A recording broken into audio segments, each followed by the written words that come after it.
Luke chapter 14, Jesus heals on the Sabbath. One day on the Sabbath, Jesus went to eat dinner in a home of a leader of the Pharisees, and the people were watching him closely.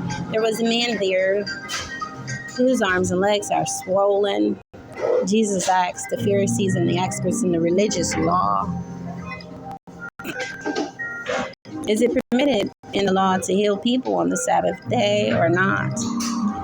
When they refused to answer, Jesus touched the sick man and healed him and sent him away. Verse number 5. Then he turned to them and said, which of you doesn't work on the Sabbath? If your son or your cow falls into a pit, don't you rush to get him out?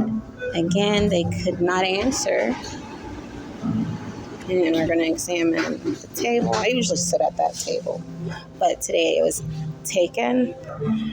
And so this table, I got here and did this and opened to a random page turner. So this is even that I just randomly opened to it because that's the only way I read the Bible. I don't read it any other way. I don't like it then. Jesus teaches about humility. Verse number 7. When Jesus noticed that all who had come to the dinner were trying to sit in the seats of honor near the head of the table, and it says near the head of the table, he gave them this advice. When you are invited to a wedding feast, don't sit in the seat of honor. What if someone who is more distinguished than you has been invited?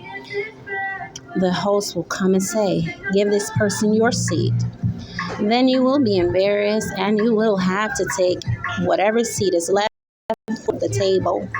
Instead, take that lowest place at the foot of the table.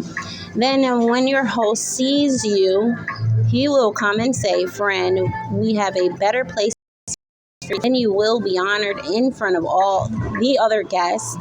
For those who have exalted themselves will certainly be humbled, and those who have humbled themselves will certainly be exalted by God, the tree of life. And then he turned to his host.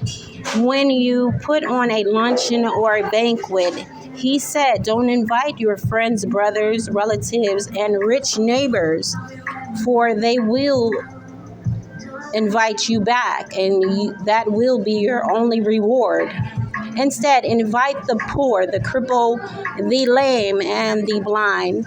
Verse number 14, then at the resurrection of the righteous, God will reward you for inviting those who could not repay you. And random page turner proof, and that's random, no bookmark. And this is going to say that we are at Acts 26. And then Eric Ripa said to Paul, you may speak in your defense.